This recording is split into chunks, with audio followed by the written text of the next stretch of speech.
Happy Thursday. Welcome to EST Afternoons here on Edmonton Sports Talk, your clear choice for Edmonton sports. I'm Hernan Salas, joined by, Joaquin Gage. We were just laughing about, I had my YouTube on and I had the volume on and they're all yelling at me, turn it off, we can hear it. And we just had some taquitos that J Milne provided. That's why I'm a little... Spicy for you? No, not spicy. Just wrong tube. Wrong tube. Okay. So, 103. Welcome.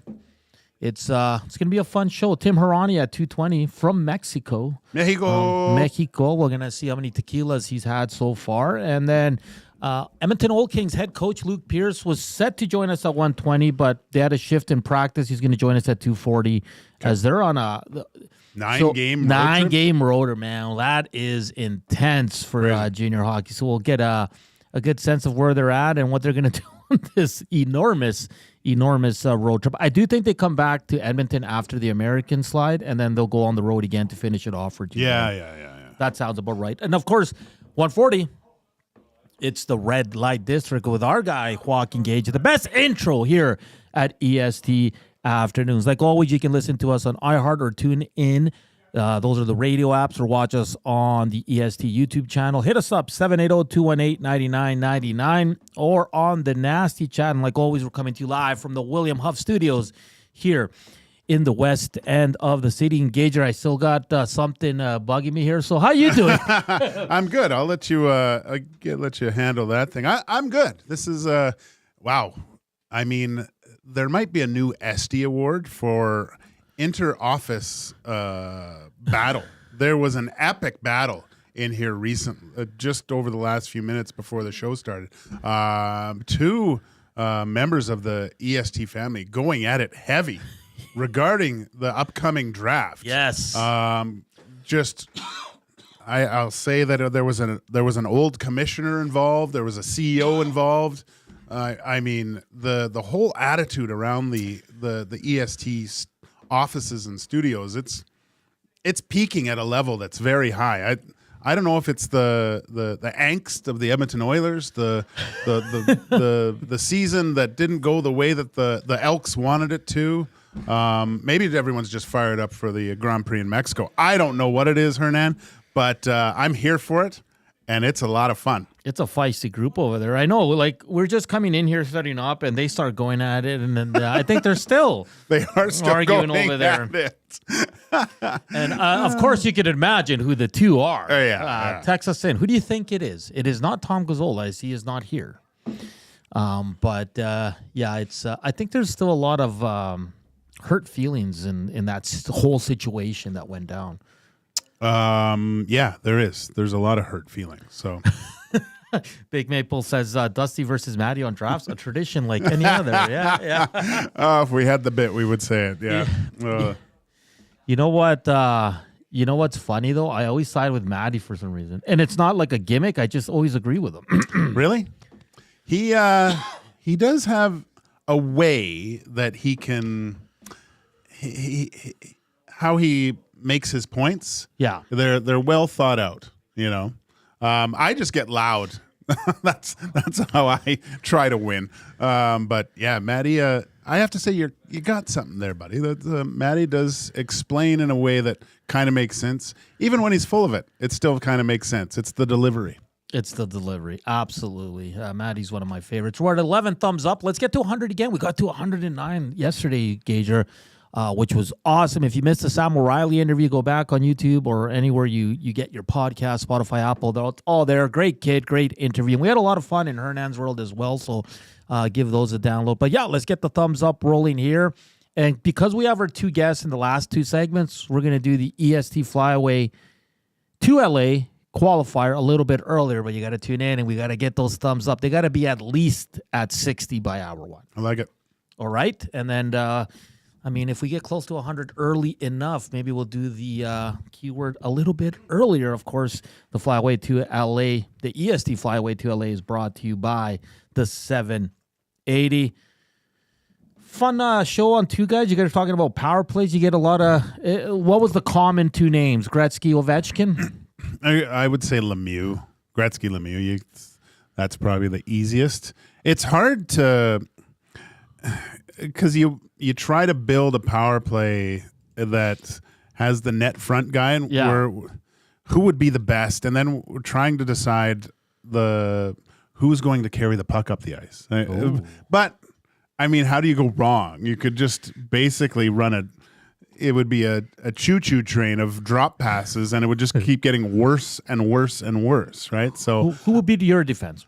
Well, I had McInnes because I think just having the flamethrower from the top, but I went off the board with a guy that's kind of in that on the left side up and back to the point. I picked Sergei Fedorov.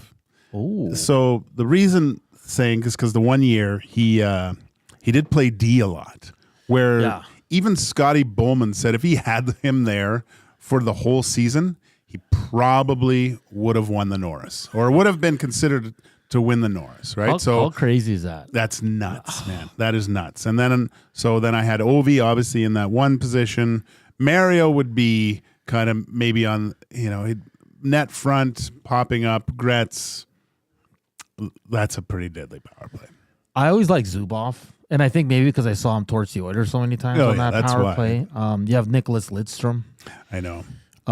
Who else would be? I'm trying to think 90s because that's kind of my wheelhouse. Who was really killing it on the, like Al McInnes is a fantastic one. You would pick Brian Leach. You could go even Larry Murphy at that Brian point. Leach, Phil Housley.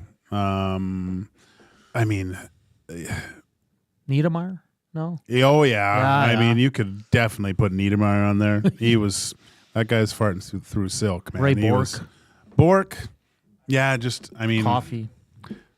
All those guys, right? It'd be because I find the net front presence and the point defenseman the more interesting ones, because I think the other three are going to be. It's always going to be almost the same three guys. Yeah, you could. Look, you could. There's many different, and that we actually made one with just today's players too, right? So not all time, using the same criteria where you could only pick one person. You couldn't have like Leon and Connor. You had to pick one Oiler and had to go to someone different. So the biggest thing I think was the discussion between Makar and Quinn Hughes. Who would you have, right? So because then you could have if you picked Hughes, then you could have McKinnon, right? But you can't have McKinnon and Makar. But McKinnon doesn't even probably crack my top 5 for forwards on a power play.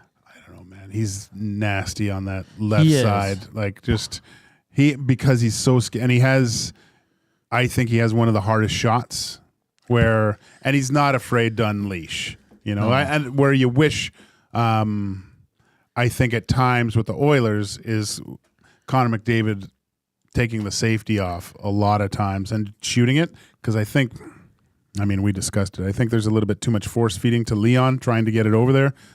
Keep guys honest. Keep goalies honest is what I think is the most important thing. Because if you start regularly shooting it, even if Nuge is kind of teeing it up from the left hand side, you don't get goalies cheating, looking over and anticipating the pass. Whereas I think you're seeing that a lot more because of the way they're trying to force feed Leon. Yeah, because it's like. You can go Brett Hall. You can go Eric Lindros, who's a dominating That was guy. another one we thought of. Yeah, there's so many stars. And on the inbox here, let me get it up here. Rob the Plumber says, what about Cam Neely or Adam Oates? Adam Oates was a power play savant. Yeah, a passing genius, right? It's crazy that he used that stick too. He sawed his stick. I guess it was because on faceoffs, he was one of the best face-off guys ever. But I remember, I think I've told this before, when I went to Capitals camp one time, it was just, they kept the lines together. Like it was him, Juno, and Bondra. They didn't play with anyone else, right? They just kept playing. And my team in the inter-squad games played against them. Oates got the puck down low and had me beat like 4 or 5 times. Like he could have just he could have shot the puck without it even hitting the back of the net. Yeah. I was so far out of position, and he went all the way around the net and I was out of. He could have scored at any time, and then I finally got over to him, and that's when he passed it over to Juno, and he tapped it in. Like it was just a joke. Oh, it's crazy. Joel says Matt Sundin. Sure. I mean, maybe the PP2 or 5 or 5. Yeah. Matt Hyman says Oates to Hall was a great combo. It truly was. That's why it's such a cool little because you should be able to build 2. But like I said, everybody like for me, Lindros would like he's up there. Joe Sakic, Peter Forsberg, like those guys were money, right? Yeah. But we're talking about Mario, Wayne, Connors, Sid the Kid, Ovechkin. These are the greatest ever, right? Yeah. These are the Mount Rushmore of hockey players. And I think up front, like in front of the net, that's where you find guys that weren't at the elite level, but they were just awesome at that role, like a Thomas Holmstrom. Oh, gosh, yeah. Ryan Smith. If you put one of those guys there, they would score 50, right? Like those are speaking of Brett Hull, I remember when Doug Waite went to, like he played with Brett Hull at those, not the Olympics, but what was the not World Championships. What was that one? They had a couple of those tournaments where World Cup of Hockey or something like that. And I remember him talking about playing with Brett Hull and how, because Dougie was more of a distributor, especially on the power play. He said it didn't matter where you passed it to Brett Hull. Like a lot of guys, if they don't get it in the right spot, in the wheelhouse, they can't one time it. Yeah. He said he would put it off his back foot, front foot, in the air. Whatever it was, if it went towards Brett Hull, he was hammering it on net. Like it was unbelievable. And if you go back and watch, like you see, he gets pucks in weird positions, and somehow he gets his stick on it and gets it towards the net. Usually, he just adjusts. Yeah, he was great at it. He always rubbed me the wrong way, just kind of his persona. But man, he can. Some of the stories I heard about Brett Hull, like talk about a confident individual. Like I guess there was one instance I think where it was Langdon Bruner was trying to take him off because Hitchcock wanted him off. Yeah. And he came out and Hull said, no, I'm not coming off. And it was tie game or something like that. And they were in whatever, I'll say like New Jersey or something. And then Langdon came to the bench and he goes, he's not coming. And he goes, get him off. Langdon went back and he goes, no, not getting off. So they had to drop the puck. So the ref sent Langdon back. They win the draw, goes down. They go down the ice. Hull scores and doesn't celebrate, goes and skates to the bench, and from what I hear is they were tied, they were winning, and he says, overtime in New Jersey? I don't think so. And then like crossed his legs and threw his stick away because there was like 30 seconds left and just waited to the end of the game. Yeah. He was a confident fellow. You're very confident. Wadding Cloverdale says, draft of scary things. Tommy takes commitment and bad hair day in the 4-5s.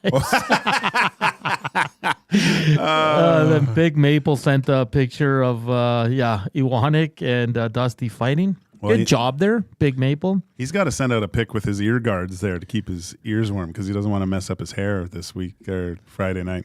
This one says Gordie Howe, net front, big, strong, and the big elbows. Yeah, Mike Bossy is a shooter too. That's an underrated one. But I think you have Wayne over there, right on the half. Like, or do you have? No one uses the net anymore as much. Not as Wayne did. I mean, it was weird because no one ever did it. But do you think Wayne could use the net in today's game as well as he did? Yeah, because I think now there's less grabbing, less obstruction. He has more time. Like everybody's going to be so fearful, they're just going to back off. And he's just going to sit back there and pick them apart, right? Yeah. Zach, Tank V says, did the stream just die? Are we good? No, we're good. Okay. We are good. Okay. Just wanted to make sure there. But yeah, I think Gretzky behind the net in this day and age would absolutely destroy the competition. Yeah. He saw the game at a different level. Oh, for sure.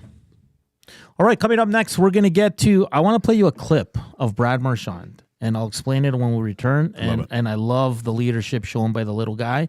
And we'll discuss it, and we'll continue the Oiler talk. Also, we'll obviously hit on the Thursday night football game. The Elks dropped their depth chart. Rookie kicker coming in. Boris Beatty will sit this one out. Their draft pick who left after camp. and now they brought him back a few weeks ago, and he's going to start tomorrow as their kicker. So it'll be interesting to see that. Of course, F1 talk with Tim Hauraney, Edmonton Oil Kings coach Luke Pierce in the second hour, along with our EST flyaway to LA, what's going to come a little bit earlier. Let's get those thumbs up. Still only at 22, so that's really low. Let's try to get to at least 60 here in the next 30 to 35 minutes. That's all coming up here on EST Afternoons. Joaquin Gage and Hernan Salas. But first up, here's Zach Tacum with a sports update.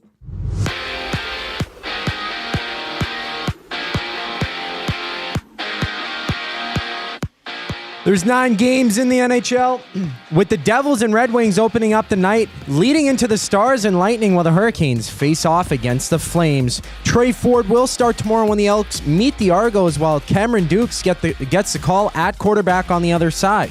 Thursday Night Football sees the Minnesota Vikings battling the Rams, where you can join Lieutenant Eric at the Century Casino Sports Bar and Lounge for 6:15 kickoff. For the Jays, Vladdy Guerrero Jr. has won the American League Comeback Player of the Year with 30 home runs and over 100 runs batted in over the season.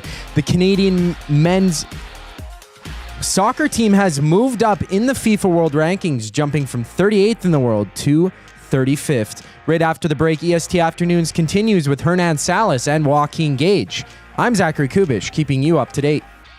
Ready for an unforgettable sports experience? It's the EST Flyaway to LA. Presented by the 780. Listen daily for the EST Flyaway keyword. Once you hear it, text us at 780-218-9999 for your chance to qualify to fly to LA. Round trip flights for 2, hotel and car rentals, all to go see Edmonton face off against either LA or Anaheim. Plus, experience the brand new Intuit Dome as the Clippers tip off against the Warriors, and top it all off with the Rams kicking off against the Cardinals at SoFi Stadium. This is more than just a trip. This is the ultimate sports experience. The EST Flyaway to LA, presented by the 780 and Edmonton Sports Talk, your clear choice for Edmonton sports. Since 1952, William Huff has been the heartbeat of Edmonton's advertising world. From humble beginnings to a citywide powerhouse, we've been the go-to for signage from print to design and installation. Partnering with Edmonton's top sports franchises and major events, we've helped shape the city's global reputation. Our secret? Unmatched customer service, decades of experience, and a passion for excellence we call the William Huff Advantage. Visit us online at williamhuff.com. You want the heavy hitters on your team, both on and off the ice. If you've been injured in a car accident, call the heavy hitters of injury law. James H. Brown and Associates, Alberta Injury Lawyers. With over 200 years of combined injury law experience, their precedent-setting lawyers are ready to help. Locally owned and proud Edmonton Oilers fans, James H. Brown and Associates wants to support you with their unrivaled experience, unrivaled results, and unrivaled commitment. When accidents happen, head to jameshbrown.com.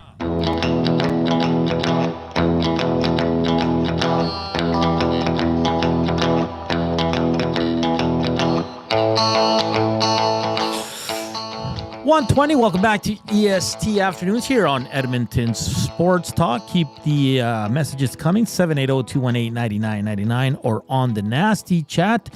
Seems the stream is as solid as ever, so I don't know what happened there, Tank V, so maybe just double check your connection or anything like that, but it seems like we are good. Portions of this hour brought to you by the Canadian Brew House. Book your holiday party at the CBH today, your ultimate destination for events, parties, fundraisers, and more. 'Tis the season to celebrate. Visit and book now at thecanadianbrewhouse.com. Yeah, get those reservations in early for holiday parties, Gage. Right. Yeah, a lot of them are booked already. Yeah, no, they're yeah, I guess we're getting into the season, hey? I think at the Elks we got we did our Christmas party in December, and in January we already had saved the date for this year. Oh, okay, all right, good. Well, I was going to play a clip, but our producer just walked away to get a taquito here. Taquitos are overtaking the EST headquarters here. Connor McDavid today was asked for the Four Nations who should be the captain of Team Canada, and he said, without a doubt, not even a question in his eyes, Sidney Crosby. I mean, he's not going to be like me. I should be the captain. Yeah, that's a no-brainer though. I mean, come on. Of course it's Sidney Crosby. He's on the Mount Rushmore of hockey, he's top 5 for me, I think, all time hockey players. Yeah. He's won it all, man. He's done, like, the resume is ridiculous.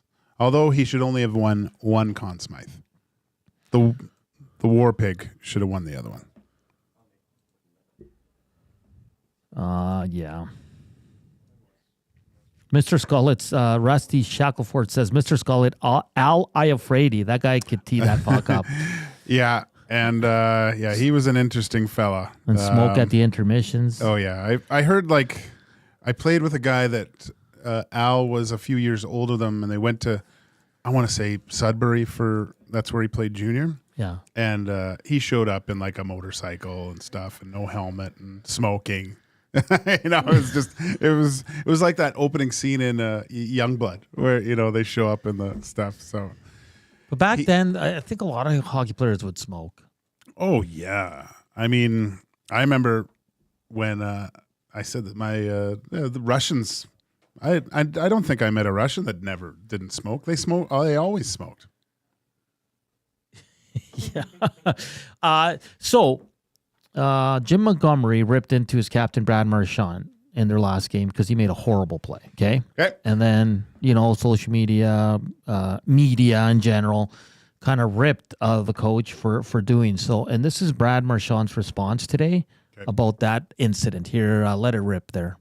Yeah, I mean, people are very, very sensitive these days, and there's a lot of, it's unfortunate how coaches are scrutinized over things like that. There's a lack of accountability nowadays because people can't handle the heat, and you make a mistake like that, you deserve to hear about it. I'm glad that he said something about it. If he didn't, we would have a much bigger issue. So, that fact that that's something that we're talking about is, it's disappointing, but that's the way things are today. And you think it makes sense that he's giving it to you as the captain to show the other guys that yeah, I mean, listen, there's an accountability that needs to be held in this room, and nobody's absolved from that. I made a really bad mistake and a bad time in the game, and that's something that's not acceptable, and I shouldn't have done to begin with. But the fact that I expected to hear about it not only from him but a bunch of guys on the bench too. So I should be held accountable in that situation, and I'm glad that he did. I love that, Gager. And listen, I'm not sitting here saying Connor McDavid's not a good leader. I'm not saying that at all. But I love that when it comes from the captain, an older guy, a guy that's won it all, and he says, I should get called out. And not only by my coach, but by my teammates. And that's the response. That's a winner, man. That's the dressing room that doesn't care who you are, how much money, how many years you're in the league, you're going to get called out. And I love it. Yeah, I mean, when you yell at me for not pulling my weight after the show, I mean, it's we're not soft around here, man. But yes, we're at an age where everyone's got a camera, everyone's got microphones. Though he was treated poorly. Look, man, I mean, we talked about movies and what they said in movies like a decade ago, and you couldn't do that today. We have become so sensitive to certain ways of speaking, and when we see someone yelling at, what's he doing? He's hurting his feelings, basically. Look, these are the top athletes in the world. You're not going to get to that place if you can't take that at certain times. You're going to get critiqued, and you're not going to be successful in any organization without accountability of the people that work for you or with you. You said it. The fact that his own teammates are talking to him about that. I mean, I'm not saying everyone's yelling at him. Like, no. You've had like, I liked when, if I was really messing up, people would come and say, look, Joaquin, what are you doing? But when they come in a constructive manner, I think it's needed. And I haven't watched the whole documentary on Prime yet, but you saw how Connor McDavid behind closed doors acts. And you know what? If there was cameras rolling the whole time, I bet you'd see tons of different moments where guys are, getting in each other's face. Last year, we saw it on the bench with Corey Perry and Evander Kane. This is Matthews and Nylander. Nylander's giving it to. He was giving it to Matthews and who else was there? It was Marner. He was yelling at both of them. So it's not uncommon to see this kind of. Well, I shouldn't say that. Guys are way more measured when they do this, and I think it's blown out of proportion when people can actually see it or record it and get it on video. So, and I like that. Brad Marchand, he took the seat, consummate leader, and he recognized, I should get yelled at. I was a moron. And I'm not saying we don't know what goes on in the Oilers room. I'm sure there's a lot of accountability going on in that room. I hope there is, especially with the start they're having. But for him to come out and you don't hear many NHLers come out and say what Brad Marchand said. They might agree with it, but they're not that honest and say, it's fine. Yeah, they would say I don't want to talk about that, or that we're just going to keep that in the room. But for him to just, what it does though, by doing that, it ends it. Yes. Right? That's what's great. So no one, he hit it. He hit it head on, answered the questions, explained the whole situation. Now it's dead. It's over. So they can't, no one's going, it's a mute point now. Perfect example. Leon Draisaitl gets benched, asked about it, go ask the coach. He should have said, I deserve to get benched. That's what I'm saying. Yeah. And maybe he didn't think he deserved to get benched. You know what, though? I'll defend Leon a little bit there. Okay. Because that one with Brad Marchand's the next day or what have you, right? This is this is a time to let it marinate. After games, if you want to get spicy quotes or get guys to clam up, definitely after a game when they lose, you're emotional, and it's tough to. I would always sometimes if certain games if I played quite well and the team wasn't that great, and I had a good performance, I'd be mad, because we didn't win, and so I would be like, I gotta talk to these guys, I gotta say something, and I'd have all these things built up in my head that I was going to say and be angry, and then the next day I'm like, what are you doing? I'll just go talk to him. You bring up a valid point because Draisaitl's was directly after the game. Marchand was the day after. So maybe if that question is posed to him the next day, I got to be better. I can't take that stupid penalty. I'm gonna say Leon kind of answers it that way. I just want Connor to be more like Brad Marchand in terms of responses like that. He's not, but he's not. He's not that personality. He's not. I don't think you'll ever get that. Unfortunately, from Connor, even like Brad Marchand's a little bit more outgoing. Like, would you ever see Connor McDavid come off the ice after warm up, grab someone's phone that's trying to film them, and go into the locker room and go, "Hey, it's me," and then go around and then set like that was awesome. Connor McDavid's not doing that. No. And it's because before that clip started, the reporter was asking him. He goes, "Oh, really? People are upset about that?" And he was like, who cares? Yeah, who cares? I definitely deserve that. So it was just interesting to me. I really liked it, and I think it's fun, and I love when captains do that. Gager, looking ahead to tomorrow, we're not getting a lot from practice. Seems everything stayed the same. Which power play unit intrigues you the most? I almost got to go with the second one. Oh, yeah, because of course it is, because we've never seen it, right? Well, okay, this is the other question. Does the second power play unit get more ice time, or they're still going to roll with this first one for 1:40? I just think there's going to be some changes, but not to 29 and 97. Guys, they stay the full. They stay the full, and the others are interchangeable.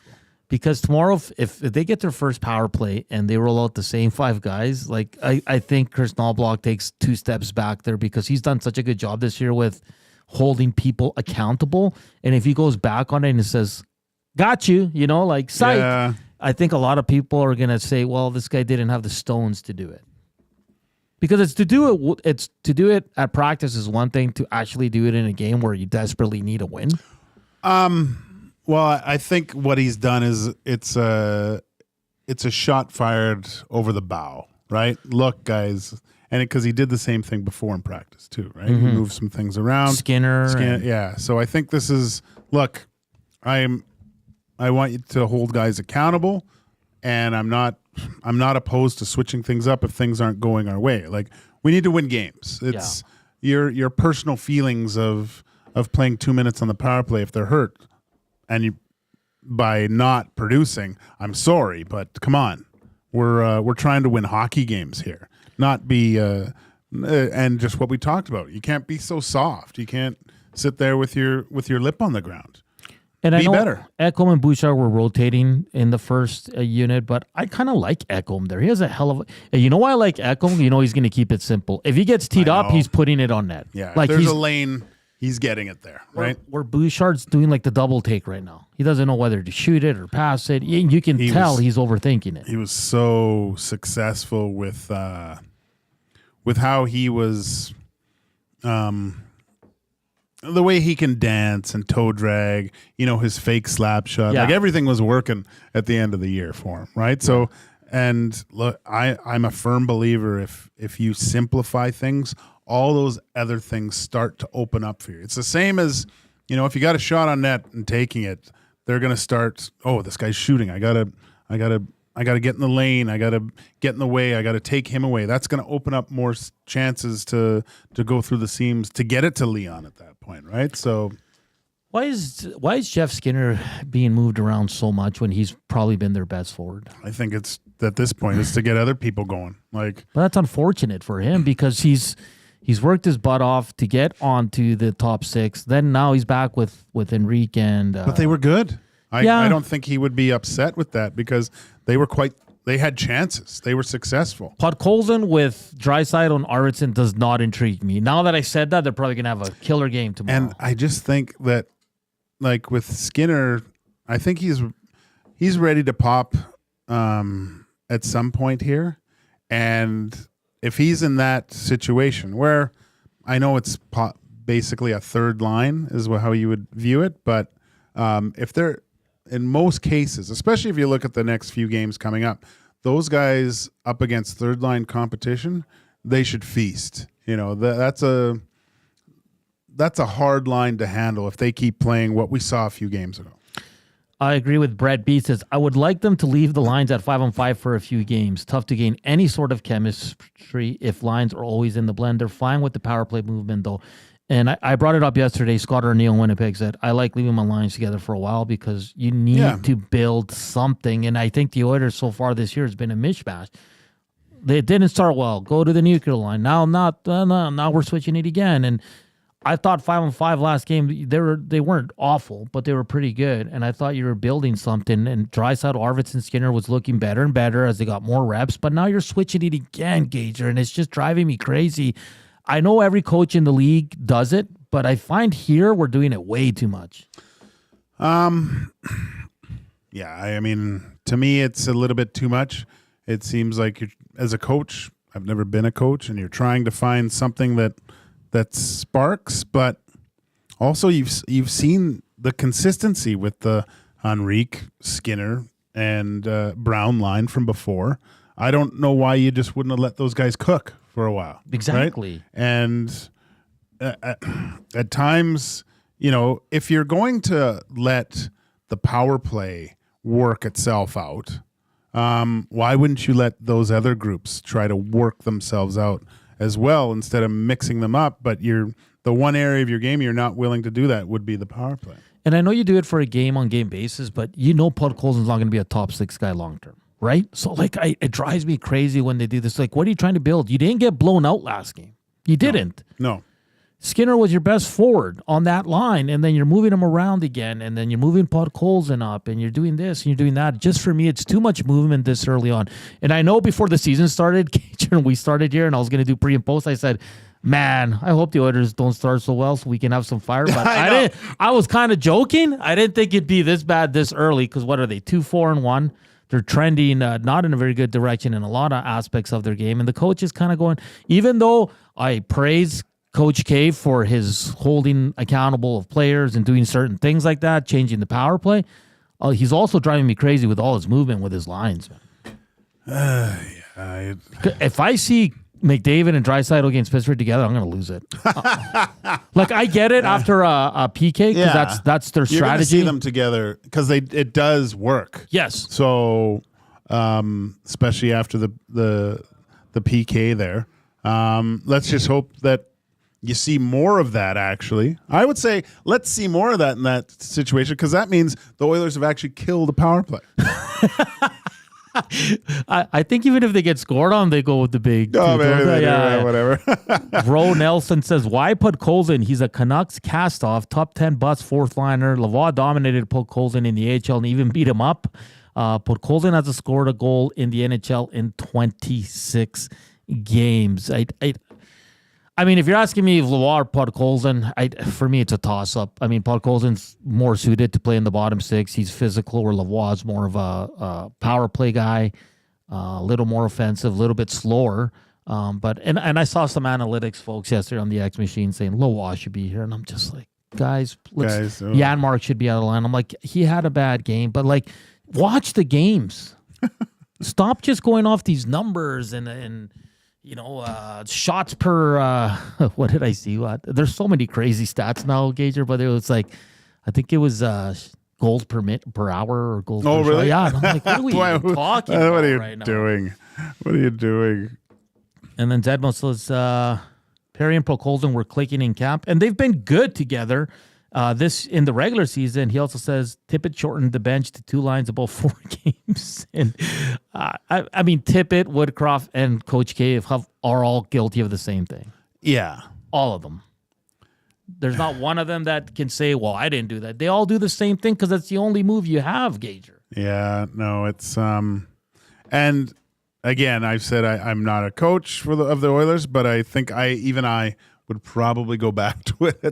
It's just, if things aren't going well, you have this card to throw down all the time.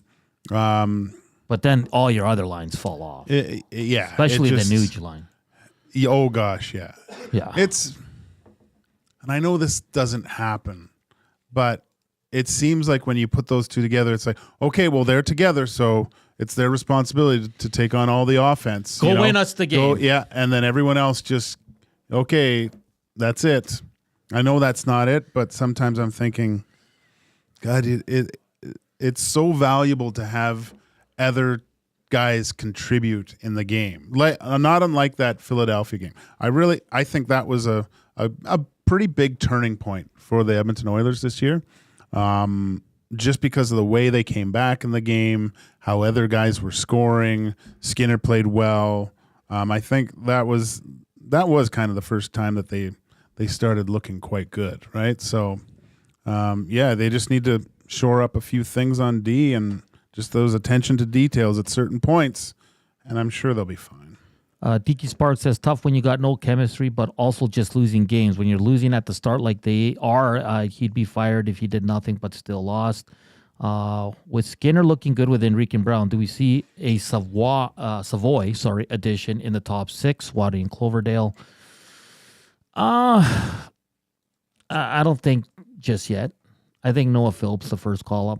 I don't think they're going to tinker too much with the top 6 unless the guys are already here. And Savoy's got to be dominating down there.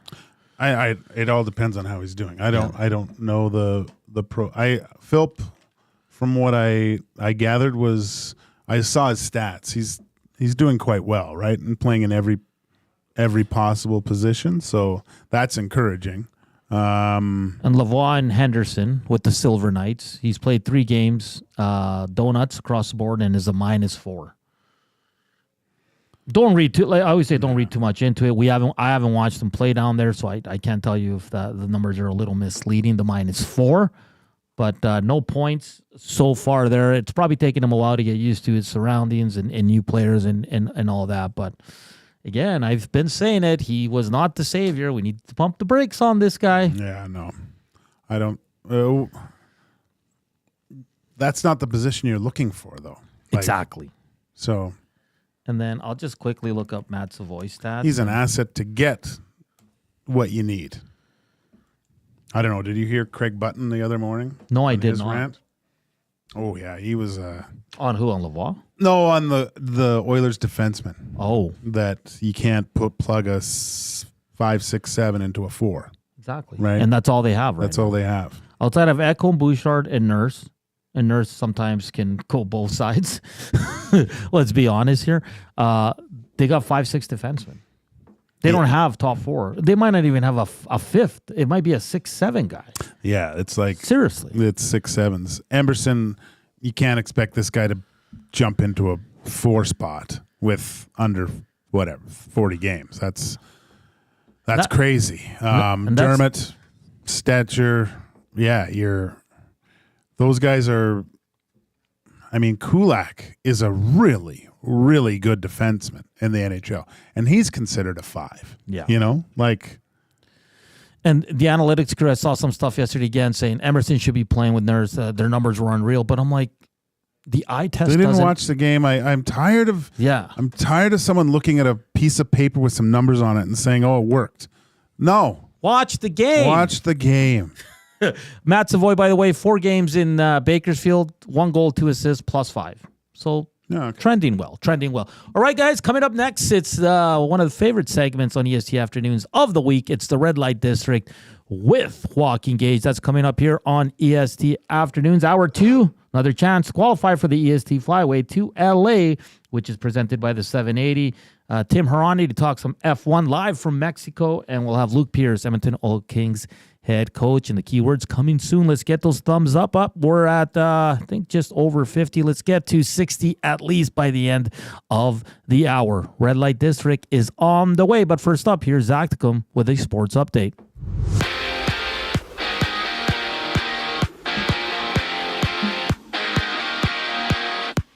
It's a 9-game slate in the NHL with matchups between the Blues and Maple Leafs, Jets battling the Kraken, and the Panthers against the Devils, with the Devils Red Wings opening up the night. The Elks named Trey Ford the starter in tomorrow's season finale against the Argos, with Cameron Dukes getting the call for Toronto.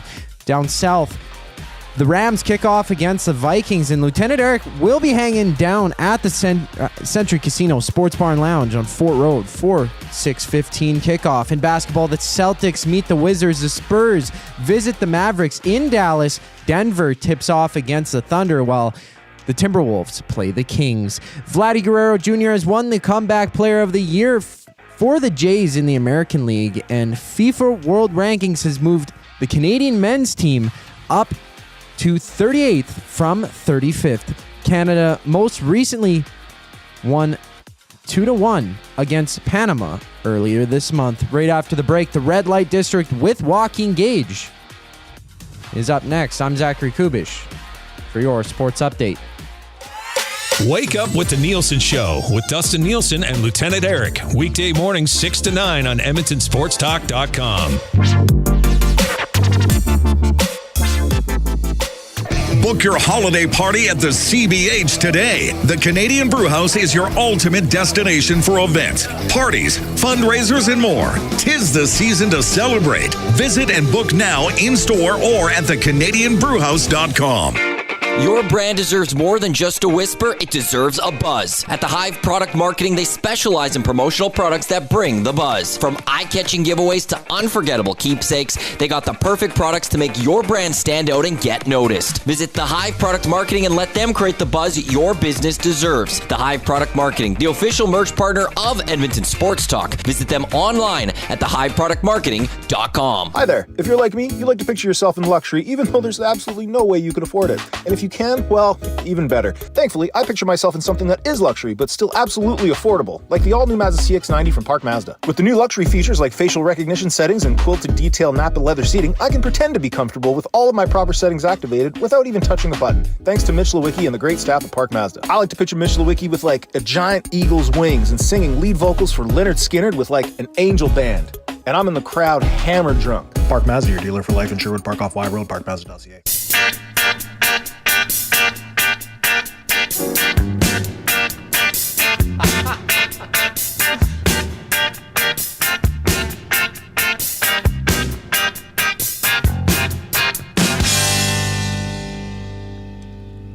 Joaquin.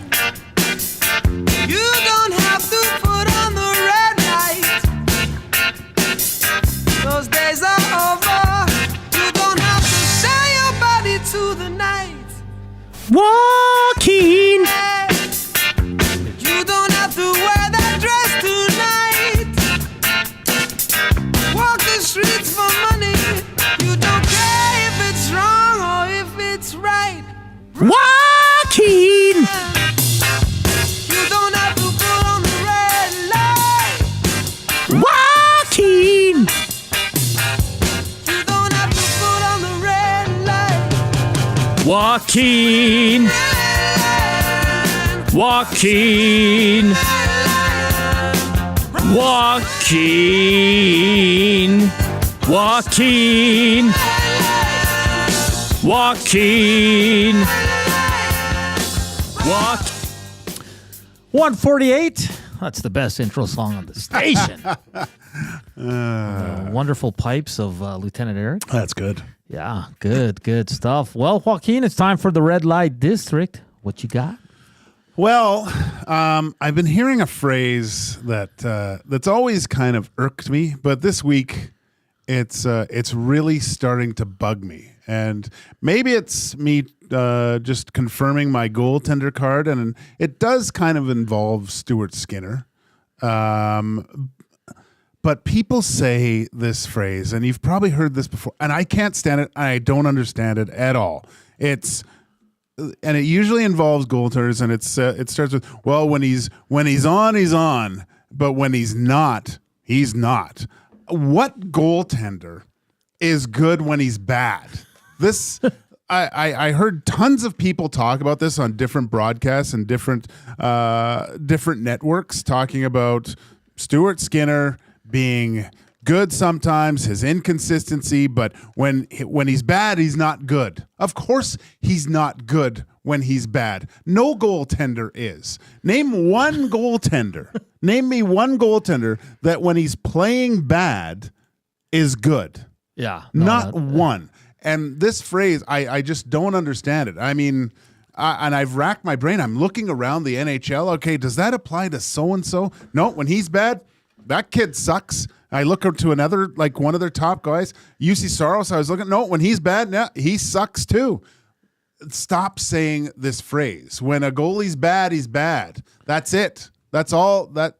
And I'm fed up with it. I heard it again today, this morning, coming here. Someone said, hey, when he's on, but when he's not, boy, there he sucks. And it's absolutely ridiculous to me, man. I don't. Name me one goalie, please. Someone, Nasty Chat, text line. Somebody tell me, when is a goalie bad and still good? Dell says Grand Fear. No. It was a different era. You were winning games 8-5, but he was still good enough, I guess, to but win when those you look games. at the save percentage of those guys, it's all around the same. You know, there was more goals back then. Well, I don't even know if there were more goals back then, but there was. You could say. I guess, yeah, okay. I'll give you one. I'll give you Grant Fuhr, because what does Wayne Gretzky say all the time? Who's the goalie he would want more in a one-game situation to play for it all? It's always Grant Fuhr, because if it got to a point, he would always make that last save to preserve the one goal victory, right? So, okay, I'll give you that. But look at the other 35 saves that probably Grant made that night that were just awesome. So it doesn't even really apply. I'm with you. And I think people, and listen, you can look at the stats, send me the stats, whatever you want. Yes, they have to improve, especially for a Stanley Cup contending team. You got to realize this is his third full season. He's still a young goaltender. He doesn't have the best D-core in front of him. Not even close. And look at the forwards. They always start slow. It's like they need to lose a lot before they realize they got to start helping defending. So not making excuses. He needs to be better. Last game he was excellent. They still lost. But I agree with you. I think Stuart Skinner takes on too much sometimes. And I'm hard on him too. But like last game when he was actually good and people were still chanting he sucks and you need a goaltender, I thought that was beyond the ridiculous. Yeah, I'm seeing Sawchuk, Luongo. No, when Luongo sucked, he sucked. All right? Cujo, Come on. You No, got to do. Cujo, come Cujo on. was, when he was bad, he got pulled. All right. Most of these guys, when they were bad, they got pulled. So this is absolutely ridiculous. Joel says Montembeau. Zula says Hasek. No, come on, guys. Come on, guys. No. Those were great goalies, yes, but Joel says I'm messy. Nah, I know. Dell says, hey, Gager, Skinner stats don't lie, but he's not saying that. Okay. I'm tired. I'm tired of stats because there's comparable stats to other goalies in the league that have better records. So, what does that mean? I can tell you how well Stuart Skinner, probably because I watched the games, but first 3 not great. Philadelphia good. Last game great. Dallas not great. Not great, yeah. And so look at the numbers in those games. Like, you don't look at a goaltender's numbers and tell me exactly how he's playing after 6 games. Stop it. Arthur says hernia, but it's Hernan. Quit looking to your left. Well, I have to. The messages are there. I got a whole bunch of things going on. Yeah. Don't worry about it. I'm good. I won't look at it as much, but Gager, you're always good. No bad days. No, there's LOL, bad days. Geeky Trust me. Sparks. And even when I'm bad, I'm bad. I'm not bad and good at the same time. Ask my wife. So Bone says, is it okay if I'm disappointed about the large swings in consistency? I would like a 9-10 average with a variation of plus 15 points instead of plus 4, plus minus 40 points. Of course it's okay if you're disappointed and you want Skinner to be more consistent. The Gager's not saying that. No one is saying that. When he's bad, he's bad. Yeah. That's what he's saying. You can't say, well, when he's good, he's bad. That makes no sense. Yeah. And the other thing that bugs me about Stuart Skinner is the talk. Is he a guy that can get you there? Geez, he was inches away from winning a Stanley Cup. Yeah. If you asked him, he probably would have liked that first goal back. But that's when you expect your teammates to be there for you and supply a little bit more run support in those types of situations. Man, he's a great goalie. Is he? What did we say? Did we say like top 15 in the league? Like, I'd have Skinner between 15 and 20-ish range. Let's look at the goalies that have been to the Stanley Cup playoffs so you have Bobrovsky past couple years. You've had Vasilevsky, obviously. Vasilevsky. You've had the winners. Aiden Hill. Where do you put Aiden Hill on that list? Is he above or below Skinner? Well, he's been injured so much. It's really hard to gauge. I put Skinner ahead of him, right? I think they're pretty close in my eyes. I don't think neither are top 10 or top 15. Hill has one of the best defensive cores in the league, too. So, and I'm not saying he's a bad goaltender, but and he made some huge saves on their run to win the Stanley Cup. But if I had the choice between the two, I'd probably, and maybe because I watch him more, I would pick Stuart Skinner. Northside Sandwich says he is better than the Vegas goalie, so he agrees with you. Dell's just trolling at this point. Kelvin Van Desselaar says Fear will let in 7, but if you need 8 to win, it never happened. Yeah, it was a different time though. Yeah. It's definitely different. Brett B says Skinner at his price point is fine. You're paying for a tandem goalie, and he's playing like a tandem goalie. Inconsistent, but good for long stretches. Let's keep in mind he's making $2.6 million. And like Dusty said in his rant, he is not Vasilevsky. He is not Shesterkin. He is not Connor Hellebuyck. So stop expecting him to be. No. Well, can he be one day? Sure. I don't know if he can. Okay. Those guys are really, they make a difference over the course of the regular season. Like, look at Hellebuyck. He's even now the Jets are flying, but he is a phenomenal goaltender. But what happened last year? He got eaten up, completely destroyed by the Avalanche. He looked very pedestrian. I wonder what the narrative was after that series with Connor Hellebuyck from the Winnipeg fans. Matt Hyman, you're a Winnipeg guy. Let us know. Were people talking about him like they are talking about Stuart Skinner? Because he let in, 5+ goals every game? Yeah. And we're talking about completely, you want look, goalies that get to the NHL are very, very talented and good. And there's going to be peaks and valleys throughout the season for everyone. I mean, I saw Vasilevsky get lit up the other night, just the other day. But all you need, and every goalie's done it before, you don't get to the NHL without doing it. You go on runs of, a month and a half where that puck is a beach ball. And that's what you need from your goaltender. You're not going to win the Stanley Cup, I don't think, in my mind, without your goaltender, by the end of it all, being considered in the Conn Smythe Trophy race. Or sometimes you get those ones that, some guy gets injured or a guy comes in second series or something and goes on a run. But all those guys are capable of it, and that's all you need. That's all you need. This one from Zulu says, Skinner has the potential to be the best value goal in the league. That's what I'm saying. Like, look into his contract and look where he is in his career, and you're expecting him to be Vasilevsky. You're being unrealistic. He's a good goaltender. Can he be better? 100% he can be better, and he's going to have to be if this team's going to win the Stanley Cup. Matt Hyman says Hellebuck had zero help in that series. Well, that doesn't those are excuses because on many nights Skinner doesn't have a lot of help either. I don't know. He needed a lot of help stopping the puck because what he needed help with. He let in goals that were completely uncharacteristic for Connor Hellebuck. And then Matt adds, lots of fans wanted Laurent Brossoit to start game 4 or 5 of that series too. Yeah, because you're emotional. Yeah. Right? Yeah. You're emotional. And listen, let's give Skinner a little bit of run here. The Oilers have 4.1% wrapped up in their goalie cap, right? That's amazing that they have Stuart Skinner's a bona fide number 1 goaltender in the NHL. I think we can all agree on that.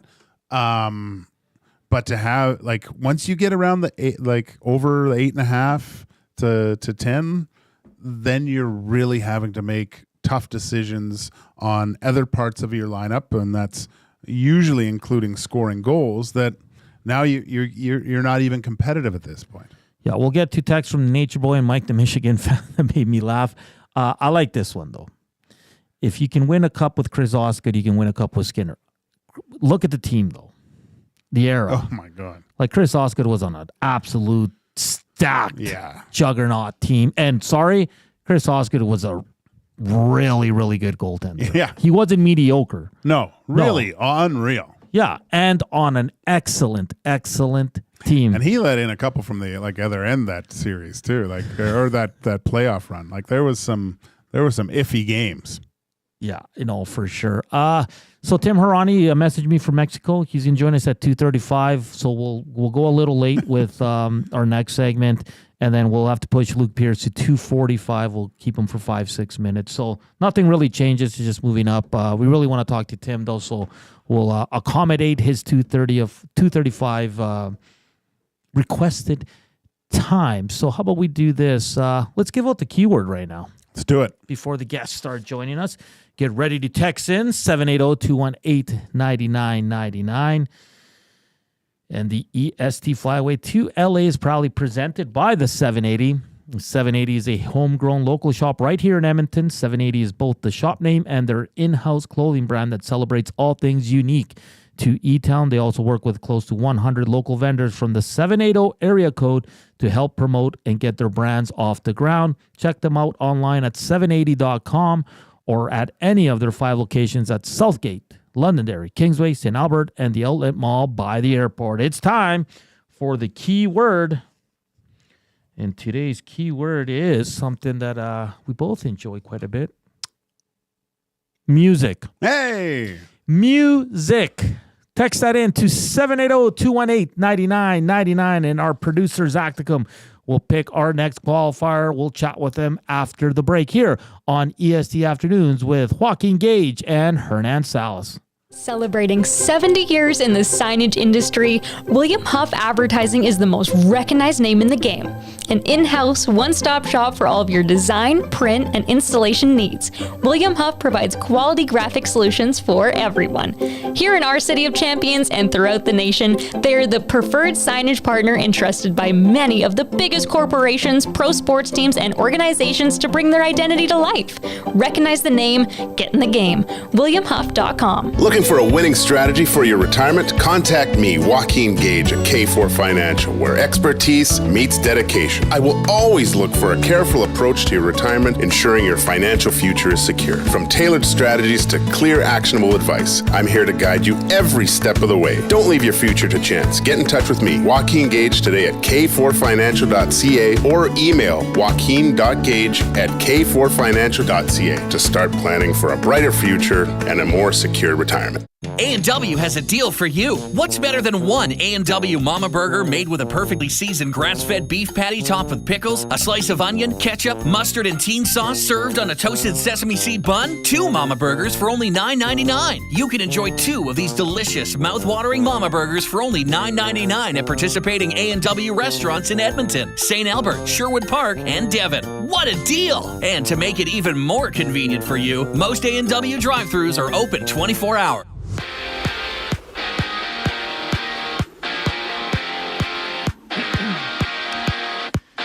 There's 9 games in the NHL with the Devils and Red Wings opening up the night. Later, it's the Stars with the Lightning while the Hurricanes face off against the Flames. Trey Ford will start tomorrow when the Elks meet the Argos while Cameron Dukes gets the call at quarterback on the other side.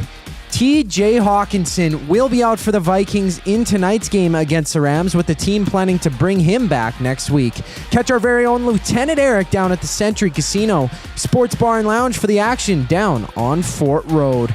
For the Jays, Vladdy Guerrero Jr. has won the American League Comeback Player of the Year with 30 home runs and over 100 runs batted in over the season. In basketball, the Celtics meet the Wizards. The Spurs visit the Mavericks in Dallas while the Timberwolves play the Kings. And it was the Canadian men's soccer team moving up in the FIFA World Rankings, jumping from 38th in the world up to 35th. EST Afternoons with Hernan Salas and Joaquin Gage continues right now. I'm Zachary Kubish, keeping you up to date.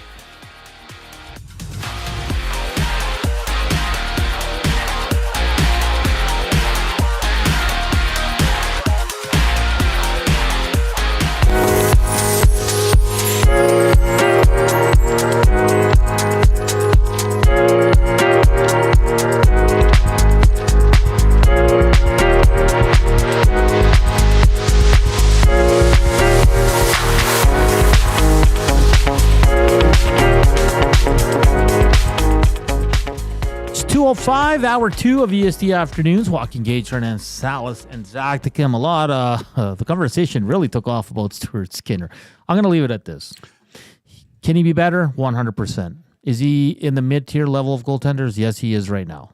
He's in his 3rd full season, not making a lot of money. Don't expect him to be Vasilevsky because he's not. He's making pretty good money. I mean, yeah. When you look at our level, yeah, I'd take $2.6 million, and the whole city is against me. Well, not the whole city, but I'd love you. I'd love you a lot more actually if you went $2.6 million. We'd have a lot bigger beer fridge in there. No, that's probably it. We don't need more beer. We got beers. No, we're good.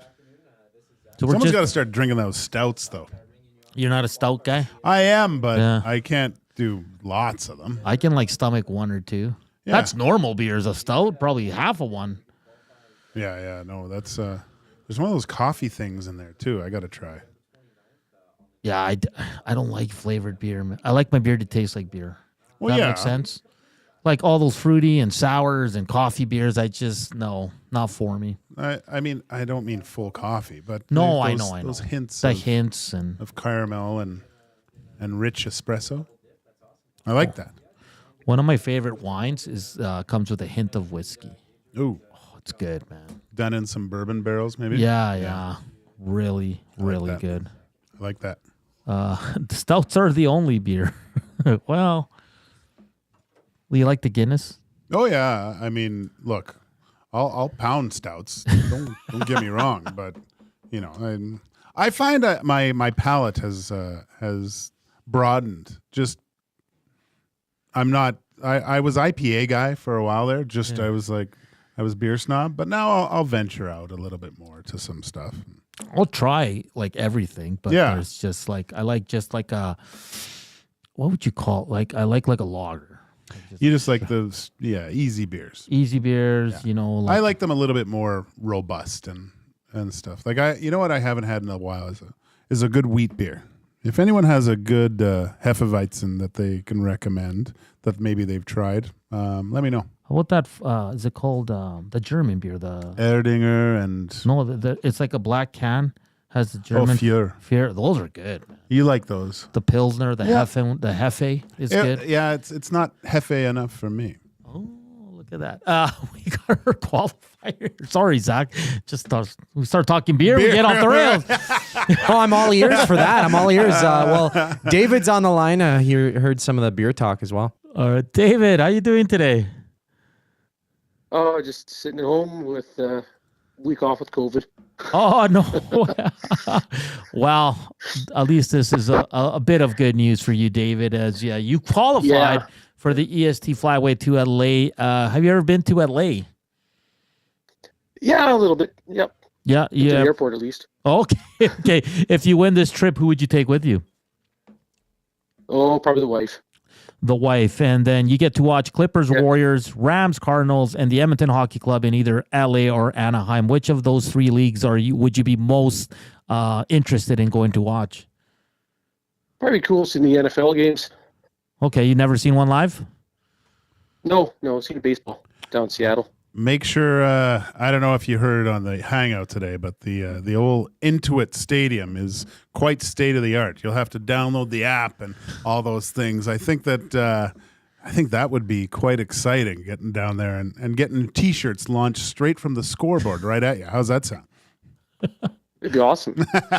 All right, David. Well, the prize will be given away on November 29th during the morning show. We'll continue to qualify people up until November 28th. Best of luck and feel better, my friend. I will. Thank you. That's David, who's fighting the COVID. The old vid. The COVID bug right now. But so the EST Flyway, which is presented by the 780. Check them out online at 780.com or at any of their 5 locations at Southgate, Londonderry, Kingsway, St. Albert, and the Outlet Mall by the airport. Your next chance to qualify on the Reed Wilkins Show with Jay Milne coming up at 3 o'clock. We started talking beer and things went off the rails here. It says some summer beers are nice. The Fruit Brews, that's from Zedmo. Brett B says Perry Ferry is great. He also says Sea Change has a lot of good ones. I think he's talking about the wheat. Oh, Sea Change. I'll give them a little plug here. I think it's called Shitties. They're in the beer district. That's the name of the restaurant. Okay. And they got great smash burgers, man. Cool little atmosphere. Awesome place to bring your dog in the summer. Great. Fish Tank says Chris Pills are good. Yes. This one says Kronbacher's excellent German beer.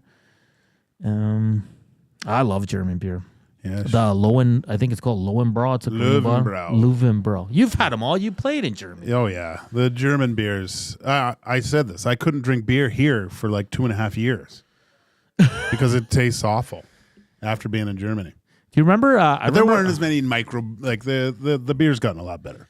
I remember Kid Rock came down here years ago. This is years ago.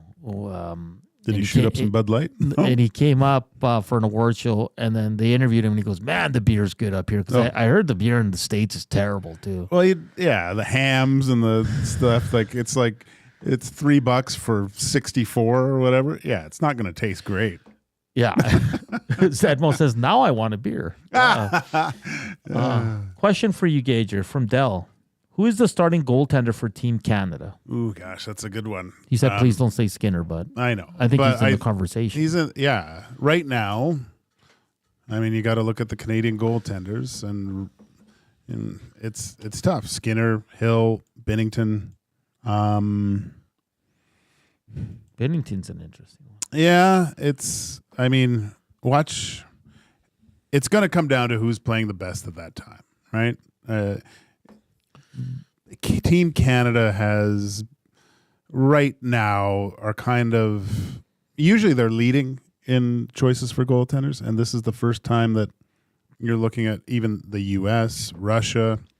You could throw Sweden in there. They're log jammed, right? It's really picking them out of Russia. I think Vasilevsky and Shesterkin. That's a tough one, It's not a sexy group. Let's just call it how it is. I'm pulling it up right now. So NHL.com, we did an article on this earlier, have Jordan Bennington, you mentioned, Aiden Hill, and Stuart Skinner. But look, what did we say? We need a guy that's playing great for a week or 2 weeks. Yeah. That's it. And those guys are more than capable of bringing their game to an extraordinary level over that time. So is there another name maybe that we're missing? Because that's not a sexy group. I'll be honest. I'm not a fan of that group. Well, yeah, you want guys that have won Vezinas and Stanley Cups and stuff like that. Conn Smythe possibly, but. Here's a few other names. Okay. Tristan Jarry, who was a healthy scratch. No. Connor Ingram, Utah's goalie. See, that's the thing. Like this is why my last segment, if you missed it, I'm so mad because I believe that his numbers are worse than Skinner's, but he's like 4-1. Yeah. So. Yeah. Laurent Brossois? No. And Sam Montembeau, who's an interesting name. Yeah. See, this is a guy was hot, We'll see where his game's at and where the Montreal Canadiens are at once that around January and stuff. But look, you don't need the best one. You just need the best one, the guy that's playing the best at that time. Yeah, because I remember I was doing a comparison with the American and the Canadian team, and obviously up front, Canada takes it. But I'll tell you this, the U.S. goaltending and decor is a lot better than what Canada has to offer right now. You got Makar. No, I know. But the other one, you have Quinn Hughes. You have Fox. But look at their goaltendings. Hellebuck. Yeah, but so Ottinger's American, right? Yeah. Yeah, Ottinger. But who did Stuart Skinner outplayed Jake Ottinger last year in the playoffs? Yeah, he did. He was a much better goaltender in the playoffs against Ottinger. So, and then when you'd ask people, who would you rather have, Ottinger or Stuart Skinner? Oh, Ottinger. I'm going to look this up. Jeremy Swayman, American too? Yeah, I think he is. Swayman's American. He's from Alaska. So Hellebuck, Thatcher Demko if healthy, Jake Ottinger, and Jeremy Swayman. Yeah. They might as well just go with 4 forwards and 2 goalies. One of them should get their Canadian citizenship. Yeah. Find a loophole like they do in the CFL, because any of those guys would be by far the starter on Team Canada. Pull the Brett Hull, right? Like he gave up his Canadian and played for the U.S. team. That's fascinating. Shawnzy says Marc-Andre Fleury, he still got it. I mean, it'd be a great story. But no, I think it's time. If they're going to continue with these types of tournaments, are we going to see more of them? I think we're going to see NHL players hopefully in the next Olympics. You got to pass the torch off a little bit, I think. It's very interesting, very interesting. Mike the Michigan fan says Ville Husso, when he's good, he's bad. When he's bad, he's horrible.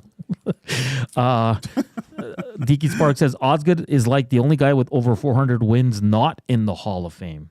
Interesting. I like Hyman's one. Gager, do goalies try to peak for playoffs or try to stay at the top of their game all season long?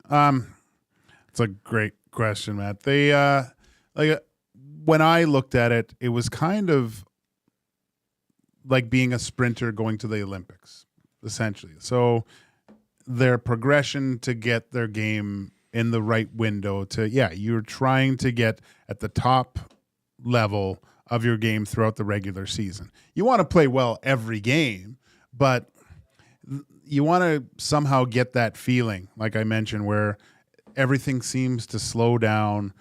You're seeing the puck so well. You're in that zone, right? And sometimes just playing against the same competition every second night You're starting to learn tendencies, allows goaltenders to become. That's why you see really good performances from goaltenders, because you're starting to learn what the shooters are doing and things like that, and on the other side too. But yeah, I would say most goalies are just trying to get that feeling of just ultra confidence by the time game 83 rolls around. Yeah, no, that's a good question here. If Canada has good defense, goalie, I don't think it matters. Well, I mean, Canada's so talented up front, though, that I But I remember when they were, I don't know, maybe it was just me, when Carey Price kind of took over in his first Olympics, I was like, oh, why isn't Luongo playing? I think was my thinking. Yeah. And is he going to be able to handle this? But of course, probably most Canadians would rather Carey Price in net than the three we just mentioned and be completely okay with it. Yeah, I want to get to the decor because I don't think it's a wash for Canada as many people think. This is what's being thrown out there. It's not set in stone. Devin Taves, Cale Makar, Josh Morrissey, Evan Bouchard, Morgan Riley, Drew Doughty. Extra, Alex Pietrangelo in the mix, Shea Theodore, Mackenzie Weegar, Noah Dobson, Aaron Ekblad. I'd have Pietrangelo and Theodore in there before. Well, Doughty, geez, man. Probably don't see Doughty anyway. So let's take Doughty out of it. Theodore moves around really well. I don't see how you don't have Pietrangelo out there. He's too good on both sides. And Dobson is a hell of a underrated defense. Yeah. And this is the Americans. Passing the torch, I think you have Dobson too. Brock Faber, Adam Fox, Quinn Hughes, Charlie McAvoy, Jacob Slavin, Zach Werenski, Keandre Miller. That's a really good group too. Seth Jones doesn't make that list? He's probably an extra or an eighth. That is good. Jacob Trouba. Oh, yeah. Because Charlie McAvoy's top notch. We just saw Slavin. He's a hell of a defenseman. It's ridiculous. You want him against their whatever line, he's going to shut them down. Like Quinn Hughes, Adam Fox, Brock Faber are excellent. It's just this. With Fox and Hughes, the only thing that gives me pause is their size. Right? They'll get pound. You can pound away at those two. Yeah. But you're looking at size with a lot of the Canadian D. So I don't know, man. I give it a wash. Yeah, it's pretty.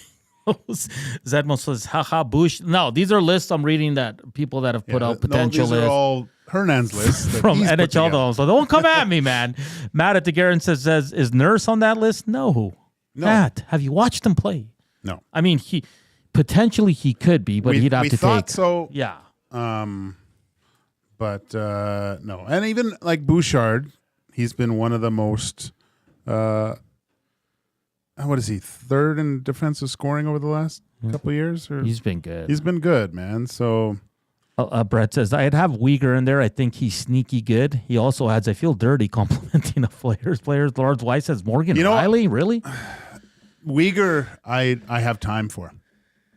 That guy, he's good, man. He's really good. D. White says, Fox is no better than Bouchard, Makar, and Taves' best defense pairing in the NHL. Ooh. That's a hot take. Yeah, no, I mean, I love Devin Taves. I think he's a hell of a defenseman. Mm-hmm. And Cale Makar, I mean, he's the best out of all these guys. So By far. But I like it. I think it's pretty close. And don't sleep on their forward group. Now, they don't have Connor and McKinnon and the likes of those. But just think of this. The two Kachucks and JT Miller on that team. It's nasty. you Talk about a hated line. Holy smokes. That would be awful. That would be an awful team. But I don't think they play together. I think you put... No. I think you got Matthews, Kachuk. Cole Caulfield. They got a good group. Every team's got a good group. It's going to be fun, man. It'll be... Yeah. I think... I'd love to see it every year. Because unless... The All-Star game doesn't do it for me. Oh, God, no. I mean, we'll say it doesn't do it, and then they'll have it here, and they'll have all the things going on, and like a winter carnival. They'll have the tent up in the ice district, and we'll all go down there, and we'll have the best time of our lives. And go, the All-Star Game is great, I love it. But that's probably the only time I would really like the All-Star Game, just because it's set up so well down there to have probably some pretty cool like winter carnival kind of things at that time of year, especially, Edmonton. When's the All-Star Game? February, second week of February, somewhere in there, when we're just... Yeah, it's like the last week of January or something. Yeah, so we're just burnt here. It's dark still. It's getting a little bit lighter. Christmas is gone. You're broke from Christmas. You're drinking way too much.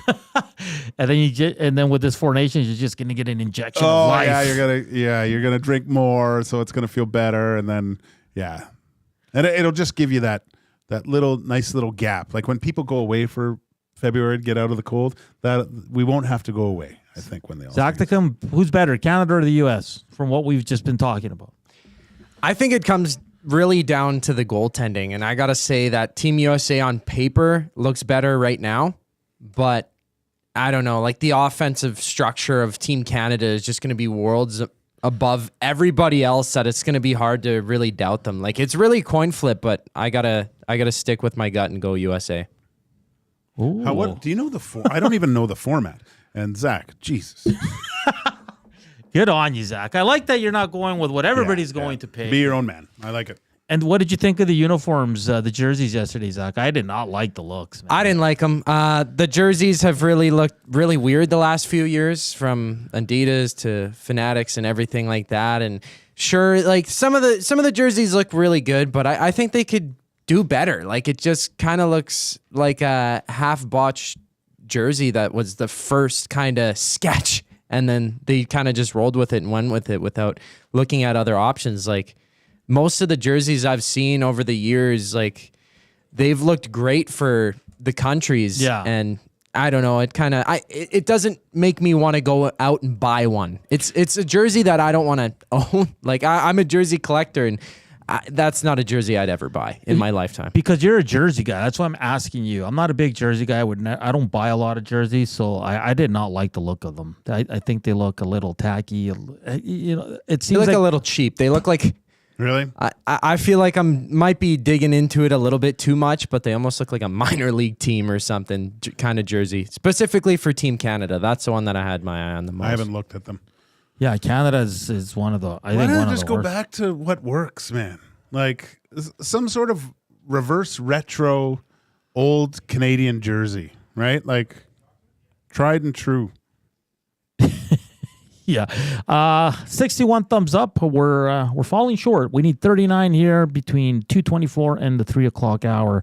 Let's get to 100 once again. But coming up next, we will be joined by Tim Hauraney, F1 analyst and insider, and also a host on Nailing the Apex podcast. We're going to preview the Mexico City Grand Prix. That's coming up next here on EST Afternoons. Keep the conversation going on the Nasty Chat and at 780-218-9999. We're back, but first up, here's Zacticum with a sports update.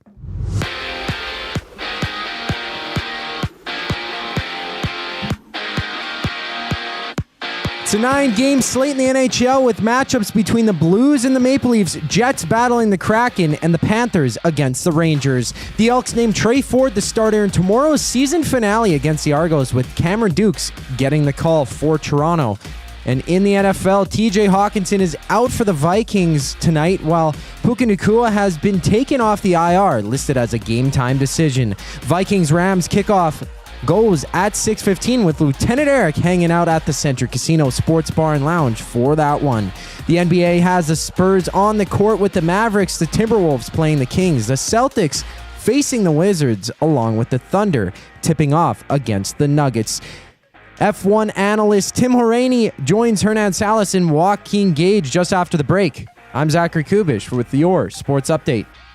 Ready for an unforgettable sports experience? It's the EST Fly Away to LA. Presented by by the 780. Listen daily for the EST flyaway keyword. Once you hear it, text us at 780-218-9999 for your chance to qualify to fly to LA. Round trip flights for two, hotel and car rentals, all to go see Edmonton face off against either LA or Anaheim. Plus, experience the brand new Intuit Dome as the Clippers tip off against the Warriors, and top it all off with the Rams kicking off against the Cardinals at SoFi Stadium. This is more than just a trip. This is the ultimate sports experience. The EST Flyaway to LA, presented by the 780 and Edmonton Sports Talk. Your clear choice for Edmonton sports. Hey Edmonton, ready to take advantage of lower rates and better pricing? South Fort Chevrolet in Fort Saskatchewan has you covered. From rugged trucks to sleek SUVs. And with over 40 years in business, you can trust that you're getting the best deal on your new ride. As the proud title sponsor of The Nielsen Show, EST listeners can drive a little to save a lot with South Fort Chevrolet's transparent pricing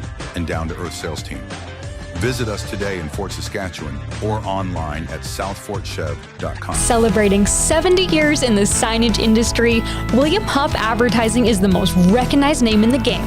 An in-house, one-stop shop for all of your design, print, and installation needs. William Huff provides quality graphic solutions for everyone. Here in our City of Champions and throughout the nation, they are the preferred signage partner entrusted by many of the biggest corporations, pro sports teams, and organizations to bring their identity to life. Recognize the name, get in the game. WilliamHuff.com.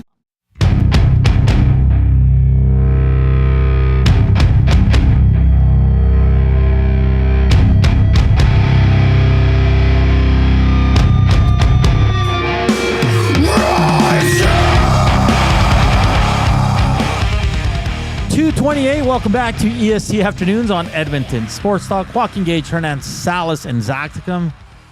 It's an aggressive song ahead of Tim Hauraney. He'll be joining us in about, I'd say, 5-6 minutes. He's just doing some stuff there in Mexico City, getting ready for the Grand Prix. What a gig, eh? Oh, man. Jeez. So great. I'm a little bit jealous. But, Zach, if you have the pictures of the jerseys, yeah, we'll just show them up quickly because Gager hasn't seen them, so we'll get them up here. And then if you haven't seen them also, just check them out. There they are, Gager. Oh, wait, not yet. Sorry. No. Take your time. Okay, man. Yeah, I just, with all the reverse retro kind of things that we've had in the NHL and things and, Heritage Classic ones, I think they've hit those ones kind of out of the park. Yeah. Yeah, it just seems like, so these are them, hey? Yeah, we'll pull them up here shortly. I don't know. I just think they should go back to just a simple maple leaf, Canada across it. I don't like the black Canadian jerseys. Stick with what works. Red and white. They're classic colors. I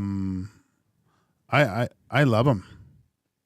I think Canada's. I think out of those four, Canada's the worst one. Yeah, I mean, Sweden's are always pretty good too. I don't know. USA kind of, yeah. No. I think they should just go back to what they did before. Yeah, no doubt. We were talking about beer and wine earlier, and Bonnie Doon Ron says you guys should have a wine corner talking taste. Don't give me ideas, brother. Oh yeah, no, that's.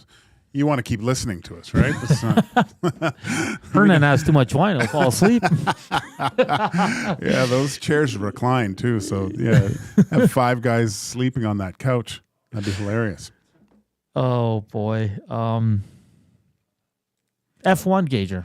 What are you looking forward to this weekend, man? You're back on the horse here, watching your first race. I see that Max Verstappen has won the last 3 in Mexico City. And I do not like Max Verstappen. It's not personal. It's just the persona he gives off. But I'm really in on the young guys. Yeah. I like seeing them compete. I like that, Ferrari finishing 1-2. Now they're pushing, right? Constructors and all that. And anything could happen in these last, 4 or 5 races? Well, I mean, if you have a 1-2 like you saw in Austin there with Ferrari, yeah. They could be looking at a Constructors' Championship, which would be huge for going into next season with all the, that's the one where you win all the money, which is kind of funny that you'd think that the champion would be the most prestigious, but I guess it is. but you gain the prize money for winning the constructors, and the being able to allocate those funds towards the development of the car is a huge benefit to a lot of teams. Yeah, I know it's going to be great, and I like that it's at a time that we can watch too. There's always time to watch, Hernan. Come on. But I'm intrigued because I think I saw that last year's pole wasn't Verstappen. Well, that's sorry. I can try to pull it up here. Well, the last 5 there, Verstappen's won 4 and Lewis Hamilton won back in 2019. Of course, 2020 wiped out because of COVID. Yeah. And it's back to a standard racing format. So practice 1 through 3, qualifying, and then the race. So practice gets started tomorrow, 12:30 to 1:30, and then free practice 2, 4 to 5:30. So Chris G says, is there any other Canadian besides Lance Stroll that's up and coming? You know what? That would be a good question to ask Tim Hauraney. I don't know of anyone in F2 or F3 that they've mentioned. It would be nice, I think, to have a little bit more Canadian flavor on there. I mean, there was 2 a while ago with Latifi, but we want to get back to the Jacques Villeneuves and challenging. How great would it be? I think Canadians would we always get behind someone who's doing well in the in whatever sport it is. And now that F1's, with a lot more eyes on it, I think on the North American side, it'd be kind of cool to have a Canadian that's doing well. Yeah, because Lance Stroll's there, but we talked. I mean, he's a great, like, to be at that level, you have to be great. Yeah, but maybe it's the car. We'll see now with the new guy there. 2 years, it looks like he's going to be there for at least the next 2 years. So once Adrian Newey gets his hands on the new facility at Aston Martin and starts developing the car with all the new regulations, who knows? Maybe we do see Lance Stroll challenging a little bit more. All right, we're ready for our first guest of the day, Tim Hauraney, who's very, very gracious with his time. F1 insider and analyst, of course, host on the Nailing the Apex podcast. Tim, how you doing there in Mexico City? What's happening, guys? How's it going? Yeah, it's busy. Just literally in the middle of media day, just talking to Charles Leclerc. So, yeah, it's a busy one. Hopefully not too many tequila since you've been there, eh, Tim? I had my fun last Sunday after Austin, and I definitely feeling it on Monday. For this week, rest of the week, no tequilas. Gonna be a good boy. Gonna be a good boy all week. Yeah. Perfect. Well, save it for Sunday night. I got a red eye here, man. I gotta leave here I have a flight leaving at 10:30 on Sunday. No. Oh, that's it's always the plane ride. But dude, on Friday though, I'm going to what's it, Mexican wrestling? Is it Lucha Libre? Lucha Libre, yes. Oh my God, man, we're going to one of those front row seats. That's amazing. It's gonna be incredible. Yeah, so stoked.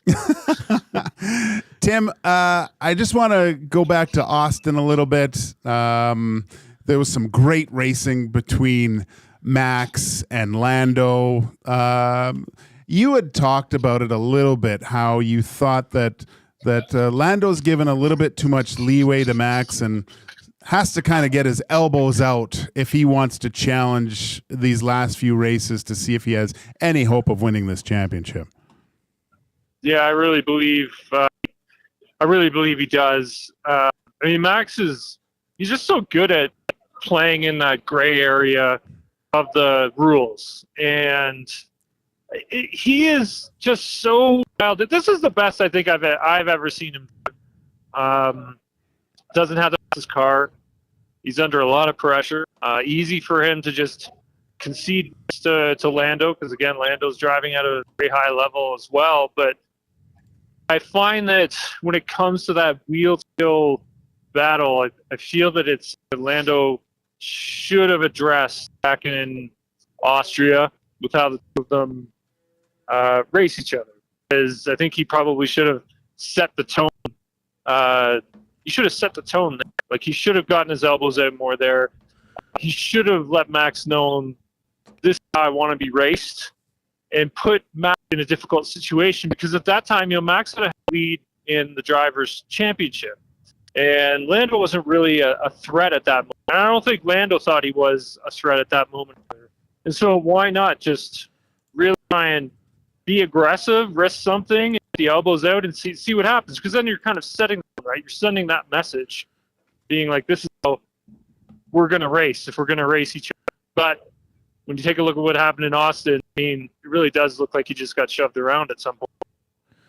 Tim, looking ahead now to this weekend's race, Max Verstappen's won this one for the last 5 times. I know usually before the race you send out your winners, your second and your third place. How do you see this one playing out in Mexico City?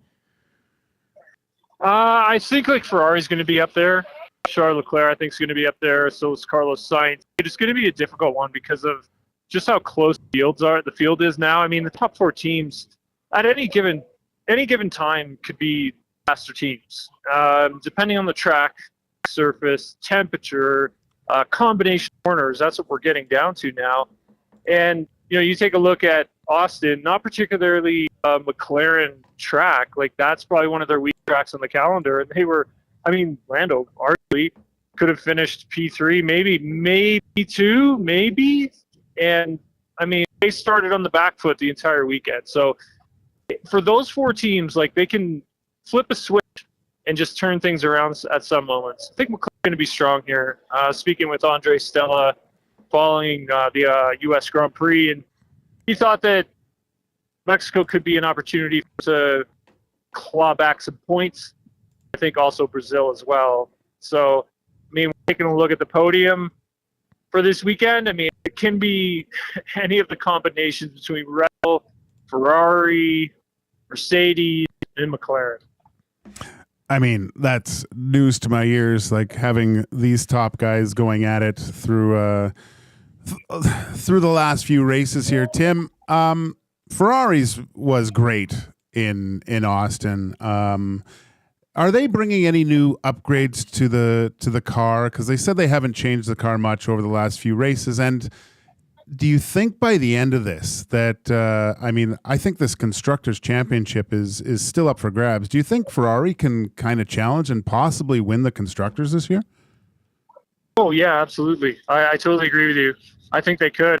Like you had said, they didn't have any upgrades for the U.S. Grand Prix. I'm not sure if they're going to have any this week. We haven't been told yet. Usually we find out on Friday. I honestly believe that Ferrari can challenge for the Constructors' Championship.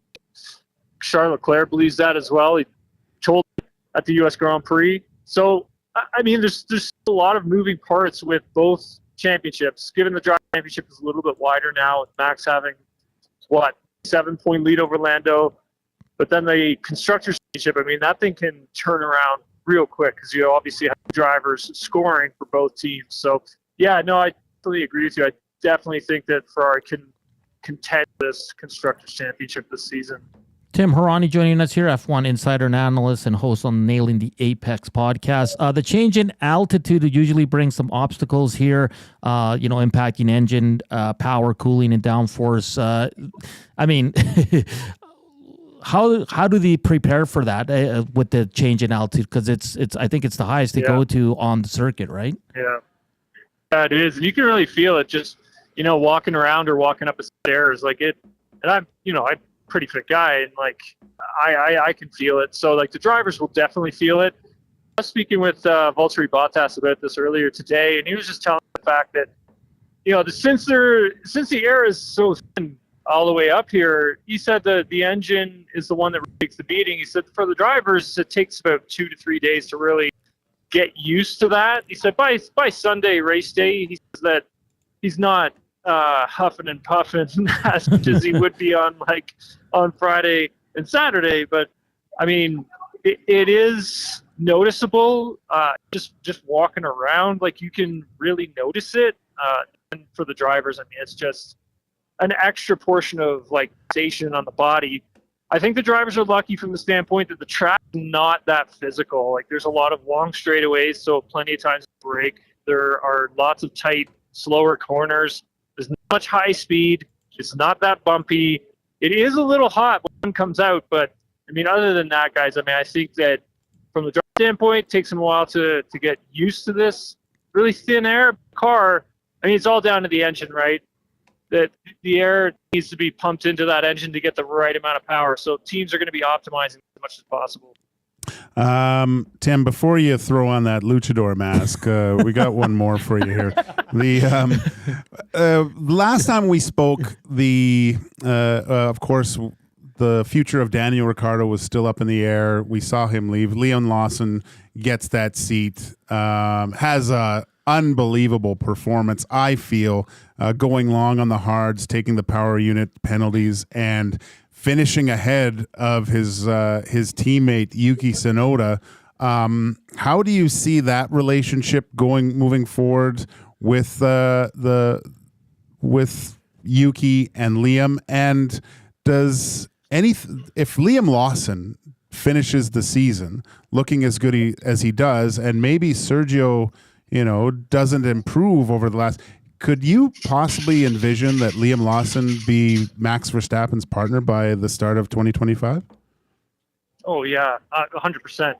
I definitely feel that he could be, but not only that, I mean, if he can, I've been hearing from a lot of people in the paddock, and again, it's just all talk at this moment, but that Red Bull's been having conversations with Franco Colapinto's team and manager. Wow. So that to me is very interesting. If that were to happen, I mean, that's a move by Red Bull, because in all honesty, like their driver pipeline, I think is as strong as it has been in the past. That's not to say that, the drivers that they have right now in their pipeline can't turn things around and get back up there. But I mean, if Liam Lawson can continue these incredible performances like the one he had at the U.S. Grand Prix, then yeah, I could definitely see Liam Lawson in that Red Bull racing machine for sure. Tim, great stuff. We'll let you go there, get back to work. Enjoy the Lucha Libre, and don't have too many tequilas after the race there. But thank you for your time, my friend. Thanks, guys. Appreciate it. We'll talk to you later. All right. It's Tim Hauraney, F1 Insider Analyst, and nailing the Apex. Colapinto? Yeah, man. That's huge. Awesome. That's awesome. I might have to get a sweater.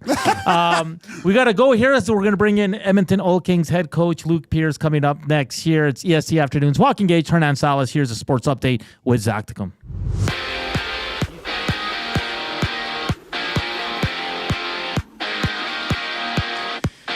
9 games in the NHL with Devils and Red Wings opening up the night. Later, it's the hockey club battling the Avs, along with the Stars facing the Bruins. Trey Ford gets a start tomorrow when the Elks meet the Argos, while Cameron Dukes gets the call at quarterback on the other side. And it's TJ Hawkinson out tonight for the Vikings when they take on the Rams, while Puka Nacua gets off the IR for LA, becoming a game-time decision. Join Lieutenant Eric for the game down at the Century Casino Sports Bar and Lounge for 6:15 kickoff. In basketball, the Celtics meet the Wizards. The Spurs visit the Mavericks in Dallas, while the Timberwolves play the Kings. Right after the break, Oil Kings head coach Luke Pierce joins EST Afternoons. I'm Zachary Kubish, keeping you up to date.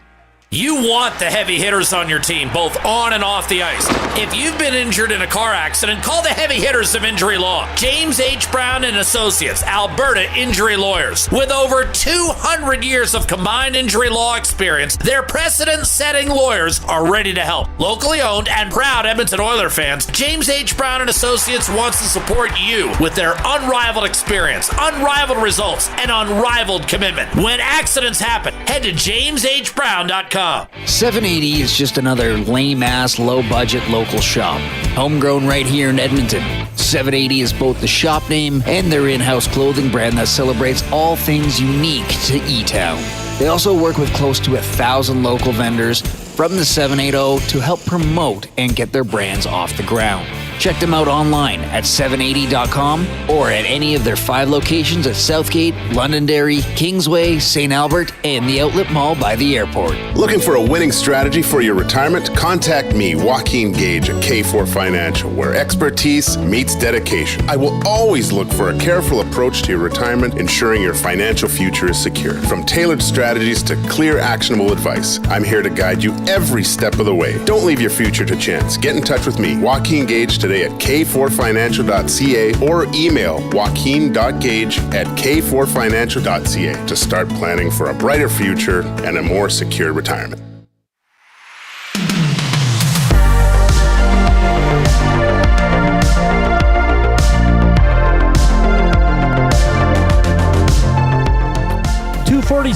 Welcome back to EST Afternoons.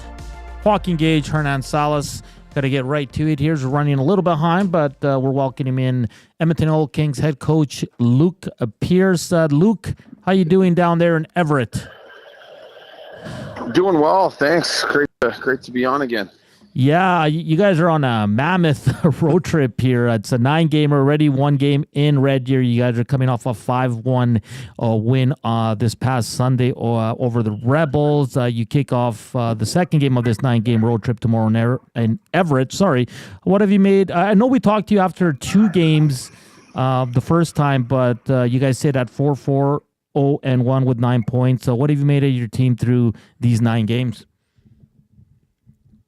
Yeah, I'm starting to get a lot better idea of kind of the identity of the group. And I think the last time we talked, we were struggling a little bit to find the offensive side of it. And since then, I think we've scored, 5 in 3 of the 4 games and starting to find our offensive touch a little bit. So I think, 4-2-1 basically since some of those pro guys back from camps. And starting to hit our stride a little bit better here. So it's going to be a good for us. This is a tough trip, some real good teams.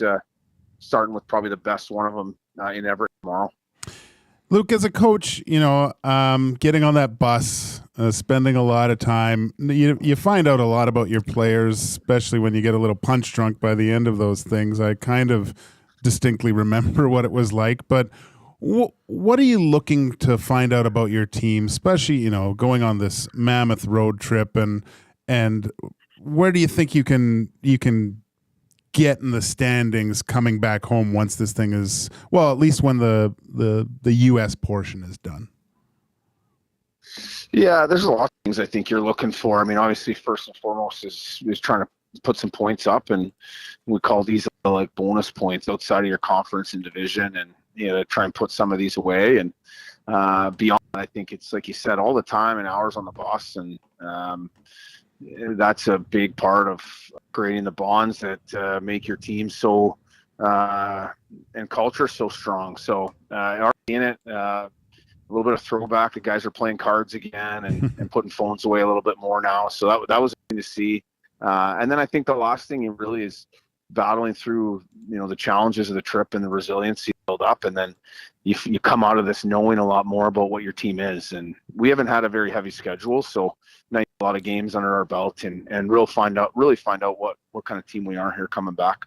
Luke Pierce, head coach of the Edmonton Oil Kings. One part of your game that's excelling at a high level, it's top in the dub right now, is your PK sitting at 85.3. Well, what's going well in that special teams area for you? Yeah, I give a lot of credit to Devin Prod. He's done a good job here with just getting the guys on the same page. And, I think all successful penalty kills, start with the goaltending, and Alex Worthington's been fantastic there for us. And then I think just trying to limit the number of opportunities. You give teams too many looks, and they're gonna solve the puzzle a little bit. But I think we've been a fairly disciplined group here, and certainly had a big impact on it. And it's you go out there having confidence and using it almost as a momentum swing. So it's certainly been a bright spot for us. Luke, it's good to hear that there's you're going back to old school bus trips, playing cards and things like that. You're not smoking Marlboro Lights 3 rows back from the back of the bus like my old coach used to do, are you? No, I haven't gotten that old school yet. There's still a few things I think we got to stay away from on there, but you're right. It is nice to see It used to be really frustrating as a coach when every single guy is, buried into their own devices, and those memories of sharing movies on the bus and stuff like that we used to. But just to see him back playing cards again and doing stuff like that, certainly exciting. Hey, Luke, after the American teams are done, are you guys coming back to Edmonton and then back on the road for the last two? Yeah, back into Edmonton, give the guys hopefully a couple days to catch their breath, and then practice, and then we'll head down. We go to Medicine Hat and Swift Current, and then a quick, at home for a game against Medicine Hat, and then back out on the road again for two more in Saskatoon and Prince Albert. So it's a pretty heavy road schedule. There's no question, and at the end of the day, I mean, you got to play the games. You'd like to have a little bit better balance, but with such a busy building there in Rogers, sometimes that can be tough. Yeah, no doubt. Luke, we'll let you go. Thank you for taking the time to join us today. All the best on this 9-game road trip. Safe travels, and I'm sure we'll talk to you once you guys are back in Edmonton. Yeah, I know. Appreciate it, guys. Maybe we'll see if we're back on the Marlboros by the end of the trip. Hopefully not. But I'll keep you updated. Sounds good. That's Luke Pierce, Edmonton Oil Kings head coach. What a road trip, man! Holy smokes! You know what though? It's so much fun going down to the U.S. cities and stuff. You go to the malls with your buddies and buy some U.S. stuff that you can't. Whatever you can get it here, but let's see what their schedule here is. And for a lot of these guys, it's first time in these cities and towns. I mean, Everett is basically Seattle, right? So you probably go to the Pike Street Market. Portland's, well, maybe not because they're back in Seattle on the 1st, so not a lot of time in between. Portland's always a great city to visit and stuff. Then Tri-Cities, Spokane, back through Seattle and Wenatchee. But yeah, it doesn't get any easier for them when they come back and hit the road to Medicine Hat because they're supposed to be a wagon this year. So they left yesterday, which was October 23rd. They're not back in Edmonton until November 13th. I mean, they're coming back in between. Yeah. Towards the tail end, but they don't play at home. That's just what's going on at Rogers. I'm trying to think now. I don't know. It worked out perfectly for him. I wonder if Luke can send his PK strategy to the Edmonton Oilers. Oh, you might get called up. Get on those Marlies. Get on the Marlies. I had a marble roll once in Chile. Oh, did you? Yeah. Almost burnt a hole right through my chest, man. Those things are strong. Oh, the red tab, though. Oh, so you tried the red tabs. Yeah, my coach, it was Marley Lights, the gray tab. He used to smoke those in the back. It's unbelievable. Well, that's just the old days. If you grew up in the 80s, like my parents smoked in the house growing up. They don't do it anymore, but but it was normal. Like you went to anybody's house and everybody was smoking inside. No one cared, holding the baby, having to smoke. Oh, who was I? Well, we were talking about bonspiels and stuff, and just playing hockey as a kid, going to look for my parents because they were always in the bar at the curling rink bar. And you were like, you'd go in there and it was a haze. Like you'd just see that because everyone's smoking in there and you're kind of looking through the fog thinking, where's my mom and dad? And they're over there drinking and smoking. Buddy, I back in the early, junior high school in the 90s, our soccer team used to do bingos. Oh, that was awful. Oh, man. And everybody smoked in there, man. Yeah. And we're just a bunch of kids playing soccer and raising money, but we're just full of smoke. You'd walk out there, you'd smell like a dart, man. Well, like I had to do some bingos because of my daughter's dance. And the first bingo I went into, I go, this is weird. There's no smoke. But it's funny because there's little pauses during the bingo matches, so everyone goes out, but they don't come back smelling like cigarette smoke. Oh, it's no. all the old devil's lettuce that people. I don't know how they concentrate. I couldn't do that and use that bingo dopper to dab my numbers. Oh man, it's just crazy. Like we're old enough that we saw people smoke in their house at restaurants, at bars. Yeah. No cell phones, no internet. Just that's great to hear. Because even my coach at the time, he said we weren't allowed Walkmans on the bus. Wow, really? Yeah, and there was no iPhones, obviously, or I think I saw a portable DVD player at like a Best Buy, and it was like $300,000 at the time. Like it was it was crazy how much. And I thought, oh my God, that would be great to have, right? But yeah, it was all talking, playing chess, playing cards. But that's awesome because you know what? All those guys that I played junior with, they're friends for life. Like we would meet up, and it's like we haven't had. And they're all smoking now. Yeah, they all got lung cancer. What was I going to mention? Seems like Shea Theodore has signed an extension with the Vegas Golden Knights for 7 years. I can't see the numbers right now. I'm just trying to scroll through. 7.425. He's a good defenseman, man. It's an unreal defenseman. Yeah. Had some injuries lately, right? A little bit, but he's a whale of a defenseman. He's a whale of a defenseman for sure. Tomorrow we're going to try to get someone on from Pittsburgh to tee up Pens and Oilers, and we'll see where else we go. We might ask for an Elk or look into that Saskatchewan, Winnipeg have both games because they're fighting for that first place, which is awesome. That'll be good. That'll be good. But Elks tomorrow, 7:30. Of course, we got the Green and Gold kickoff show kicking off at 6:30. We'll also have the Oil Stream pregame show starting at 6. We'll give you all the details on how that's going to work. Big shout out to Luke Pierce, Edmonton Oil Kings head coach, and Tim Hauraney, our buddy, F1 insider and host on Nailing the Apex podcast. For Zach Tecum and Joaquin Gage, I'm Hernan Salas. Thank you for tuning in. Thank you for the thumbs up. We'll chat tomorrow. Ciao. Edmonton Sports Talk delivers a mass audience of key, influential customers to your business, all while you associate your company brand with the biggest names, the hottest sports news, and teams from every league around the globe. It's where fans go to get their sports fix and where our partners find the most loyal consumers. Contact us today and see how our team on Edmonton Sports Talk can score the biggest goals for your business. With various advertising options available, email business@edmontonsportstalk.com or head to our website, edmontonsportstalk.com.